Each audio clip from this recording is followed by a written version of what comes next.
Term na ginagamit po dito ni Secretary Butch Abad, ang sabi niya dito is fiscal space. Ano po ba 'yun?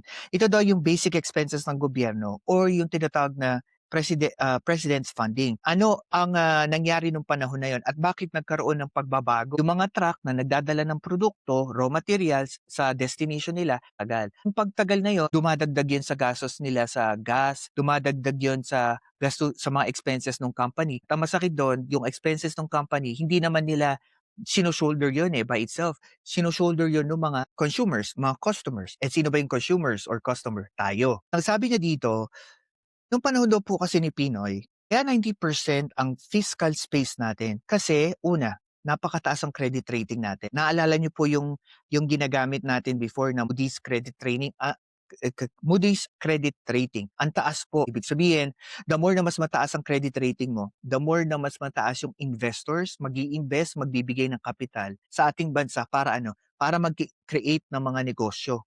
Okay? Na kung saan itong mga negosyo na 'to magpapasok ng ano, ng empleyado, ng mga trabahante. Kapagka maraming trabaho, maraming opportunity yung mga tao na mag-increase ng kanilang wealth at magamit itong kita nila sa trabaho na 'to para sila'y bumili at yung pagbili nila, yun ay magiging proseso. Umikot ang pera, circulate ang pera at kumita ang gumanda ang ating ekonomiya. Eh, sabi niya dito, tumaas din yung investment ng pagdami ng mga foreign investors abroad noong panahon ni Pinoy. Noong panahon daw po ni Duterte, ng 124% increase sa pangungutang. Ang masakit po nito, noong panahon po ng 2020, GDP growth rate po natin ay bumagsak ng negative 9.5%.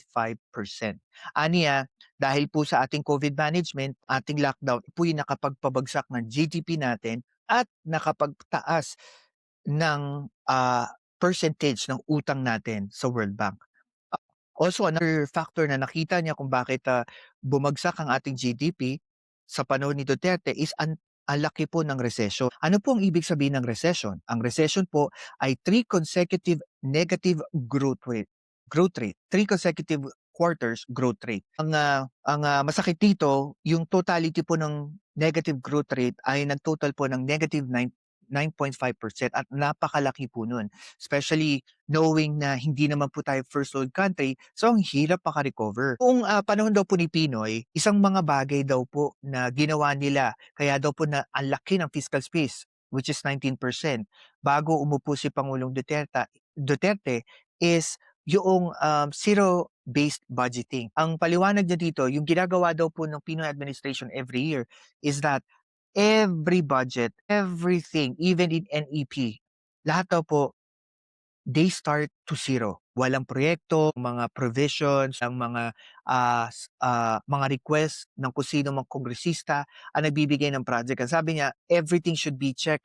Ini-scrutinize daw po nila at lahat daw po ng mga request ay nagsisimula sa zero para malaman daw po yung mga priority. Eh napaka-stricto daw po ni Pinoy at that time na talagang hindi po pwedeng tanggalin to, hindi po pwedeng tanggalin presidente. Napakalaki ng savings, walang ginagastos ang ating gobyerno noong panahon ni Pinoy, 'di ba? Hindi po nagagastos 'yon. Dito natin makikita na may rason pala kung bakit nag-iimpok ang Pangulong Pinoy noong panahon na 'yon para po matulungan niya yung paparating na administrasyon para meron silang pagkakataon na gamitin itong pagkakataon na 'to na itong excess funds magamit sa mga government services. Tinanong din siya 'no, ano ang puwedeng gawin Marcos sa nalalabi niyang panahon para maayos ang ating GDP, ating ekonomiya in terms of finances. Ang sabi niya po dito, uh, President Bongbong Marcos should focus on prioritizing to promote the country outside foreign investors, foreign countries. Importante po na mas malaki daw po yung maipasok na investment ng mga investors abroad para po gumalaw ang ating ekonomiya. Bakit? Naiisip niya po na, 'pag hindi naasikaso and kanina pa po natin pinag-uusapan 'tong utang na 'to, laki ng lalaki yung interes at lalaki ng lalaki utang natin hanggang sa lumobo ng lumobo at hindi tayo maka-recover. At, ako para sa akin, the most important thing about economy, about money is really not just yung numero. Kailangan din natin makita yung kalagayan or sitwasyon noong panahon na umupo si Pangulong Marcos at noong panahon na, bumaba sa Pangulo, titingnan po natin yung pagbaba ni Pinoy, malaki ang savings, maganda ang fiscal services, ang fiscal space natin. Nung umupo si Duterte, ang laki po ng utang natin, it jumped into close to 124%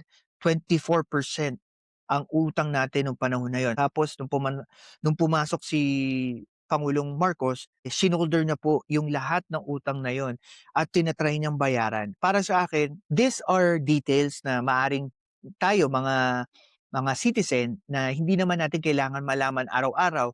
Pero para sa akin, dapat na basihan ito para makita natin kung anong status ng ating ekonomiya.